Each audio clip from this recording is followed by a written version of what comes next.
ನೋಡಿ ವಿದ್ಯಾರ್ಥಿಗಳೇ, ಭಾಳಷ್ಟು ಪರಿಶಿಷ್ಟ ಜಾತಿ ಮತ್ತು ಪರಿಶಿಷ್ಟ ಪಂಗಡದ ವಿದ್ಯಾರ್ಥಿಗಳು PUC ಅಬೋವ್ 60% ಮಾಡಿಕೊಂಡಿದ್ದೀರಾ ಮತ್ತು ಡಿಪ್ಲೊಮದಲ್ಲಿ ಕೂಡ ಅಬೋವ್ 60% ಮಾಡ್ಕೊಂಡಿದ್ದೀರಾ.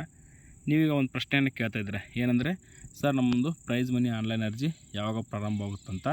ನೋಡಿ ವಿದ್ಯಾರ್ಥಿಗಳೇ, ಆ ಕುರಿತು ನಿಮಗೆ ಕಂಪ್ಲೀಟ್ ಆದ ಮಾಹಿತಿಯನ್ನು ನಾನು ತಿಳಿಸ್ಕೊಡ್ತಾ ಇದ್ದೀನಿ. ನೋಡಿ ವಿದ್ಯಾರ್ಥಿಗಳೇ, ನಾವು ಇವತ್ತು ಸಮಾಜ ಕಲ್ಯಾಣ ಇಲಾಖೆಯ ಅಫಿಷಿಯಲ್ ನಂಬರ್ ಆಗಿರ್ತಕ್ಕಂಥ 9482 ಮತ್ತು 300-400ಗೆ ಕಾಲ್ ಮಾಡಿದ್ವಿ. ಅವ್ರೇನು ಹೇಳಿದ್ರಪ್ಪ ಅಂದರೆ ನೋ ಫರ್ದರ್ ಅಪ್ಡೇಟ್, ಅಂದರೆ ಈ ಪ್ರೈಸ್ ಮನಿ ಕುರಿತು ಯಾವುದೇ ಅಪ್ಡೇಟ್ ಇಲ್ಲ. ಅಂದರೆ ಪ್ರೈಸ್ ಮನಿ ಆನ್ಲೈನ್ ಅರ್ಜಿ ಕುರಿತು ಯಾವುದೇ ಅಪ್ಡೇಟ್ ಇಲ್ಲ ಅಂತ ತಿಳಿಸ್ಕೊಟ್ಟಿದ್ದಾರೆ.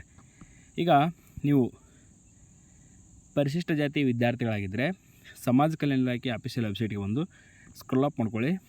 ಇಲ್ಲಿ ಕೆಳಗಡೆ ಇಲ್ಲಿದೆ ನೋಡಿ, ಮೆಟ್ರಿಕ್ ನಂತರ ಪದವಿ, ಸ್ನಾತಕೋತ್ತರ ಪದವಿ ಪ್ರೋತ್ಸಾಹ ಅಂತ ಇದನ್ನ ಕ್ಲಿಕ್ ಮಾಡಿ. ಈ ಥರ ಪೇಜ್ ಓಪನ್ ಆಗುತ್ತೆ. ಇಲ್ಲಿ ನೀವು ಆನ್ಲೈನ್ ಮೂಲಕ ಅರ್ಜಿಯನ್ನು ಸಲ್ಲಿಸ್ಬೋದು. ಒಂದು ವೇಳೆ ST ಸ್ಟೂಡೆಂಟ್ ಆಗಿದ್ದರೆ ಇಲ್ಲಿದೆ ನೋಡಿ, for ST student please visit tribal website ಅಂತ ಇದನ್ನ ಕ್ಲಿಕ್ ಮಾಡಿ. ಕ್ಲಿಕ್ ಮಾಡಿದಾಗ ಈ ಥರ ಕೆಳಗಡೆ ಒಂದು ಪೇಜ್ ಓಪನ್ ಆಗುತ್ತೆ. ಸ್ಕ್ರೋಲ್ ಅಪ್ ಮಾಡಿ, ಇಲ್ಲಿದೆ ನೋಡಿ,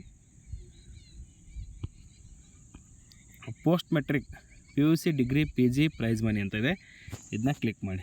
ಕ್ಲಿಕ್ ಮಾಡಿದ ನೋಡಿ ವಿದ್ಯಾರ್ಥಿಗಳೇ, ಇಲ್ಲಿ ಬರುತ್ತೆ ಆನ್ಲೈನ್ ಅರ್ಜಿ, online application passed in 2023 only ಅಂತಿದೆ. ಬಟ್ ಇದು ಲಿಂಕನ್ನು ಏನಾಗಿದೆ, ಡಿಸೇಬಲ್ ಆಗಿದೆ. ಅಂದರೆ server maintenance is going on, it will be resume soon ಅಂತಿದೆ. ಇನ್ನೂ ಅಪ್ಲಿಕೇಶನ್ ಓಪನ್ ಆಗಿಲ್ಲ. ಓಪನ್ ಆದ ತಕ್ಷಣ ಪರಿಶಿಷ್ಟ ಜಾತಿ ಮತ್ತು ಪರಿಶಿಷ್ಟ ಪಂಗಡ ಪ್ರೈಸ್ ಮನಿ ಆನ್ಲೈನ್ ಅರ್ಜಿ ಅಂದರೆ ಪ್ರೋತ್ಸಾಹಧನದ ಆನ್ಲೈನ್ ಅರ್ಜಿಗಳು ಪ್ರಾರಂಭ ಆದ ತಕ್ಷಣ ನಾವು ನಮ್ಮ NSK tech news Kannada YouTube ಚಾನಲಲ್ಲಿ ಅಪ್ಡೇಟ್ ಮಾಡ್ತೀವಿ. ಅದಕ್ಕಾಗಿ ನಮ್ಮ ಚಾನಲನ್ನು ಸಬ್ಸ್ಕ್ರೈಬ್ ಮಾಡಿ ಅಂತ ಹೇಳ್ತಾ, thank you for watching this video.